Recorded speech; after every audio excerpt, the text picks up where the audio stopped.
Lapis Lazuli spiritual attributes, spiritual uses, and everyday practices. Here is something most people who own Lapis Lazuli do not realize. Lapis Lazuli is not actually a single mineral. It is a rock made from several minerals, and the deep blue you recognize comes mainly from lazurite, while those metallic gold-looking flecks are often pyrite.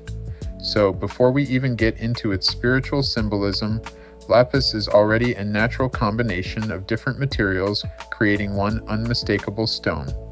For thousands of years, people have valued lapis lazuli for its intense blue color, beauty, and symbolism.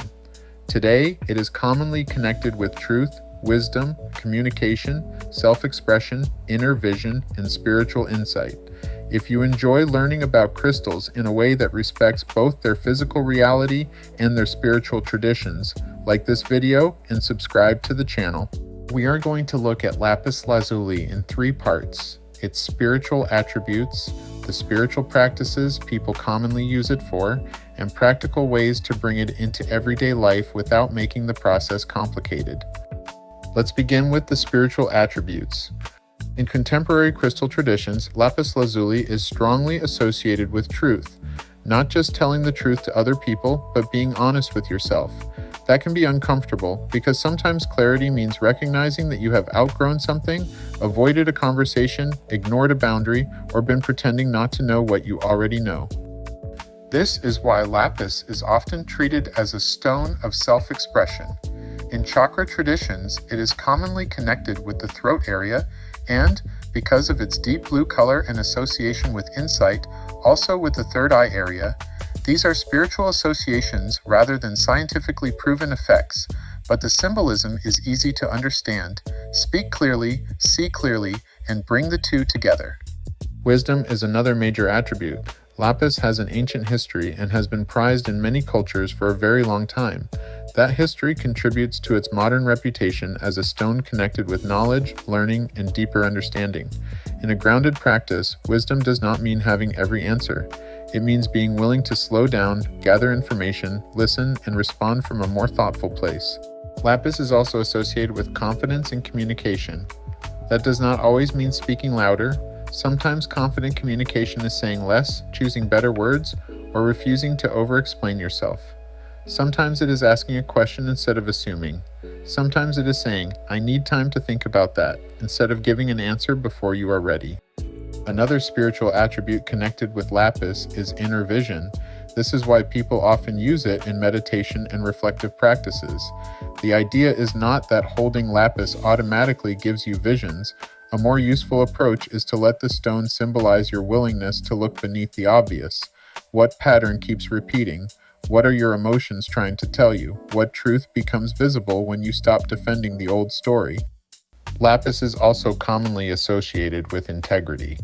The blue and gold appearance can feel bold and regal, but the deeper spiritual lesson is alignment between what you believe, what you say, and what you do. When those 3 things agree with each other, you usually feel more centered. When they are constantly in conflict, you feel the tension. Now let's move into spiritual uses.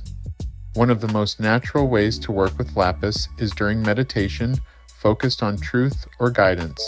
Hold the stone or place it in front of you. Take several slow breaths and ask one clear question. Try something like, what truth am I ready to acknowledge? Where do I need to communicate more clearly? What would I say if I were not afraid of being misunderstood? Lapis can also be used during prayer. You might place it beside your journal or prayer space while asking for wisdom, discernment, courage, or the right words. If you have an important conversation coming up, pray before the conversation and let the stone represent your intention to speak with honesty and respect. Another powerful use is journaling.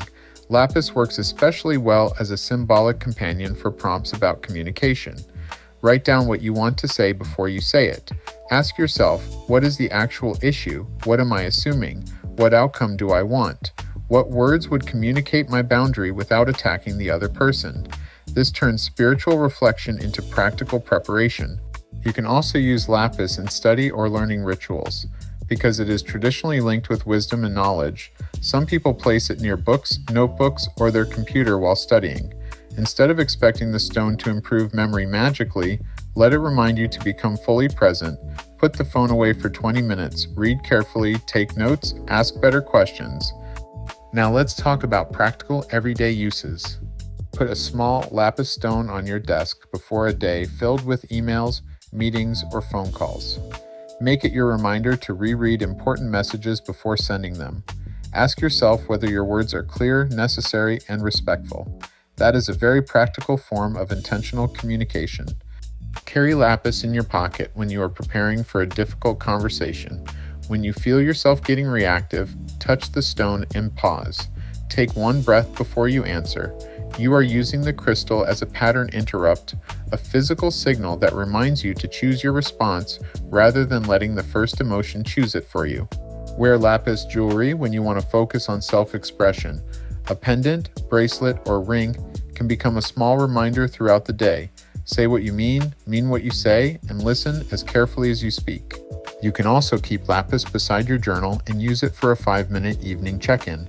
Ask 3 questions. Where was I honest today? Where did I silence myself? Where could I have listened better? This turns the symbolism of the stone into a real practice of self-awareness.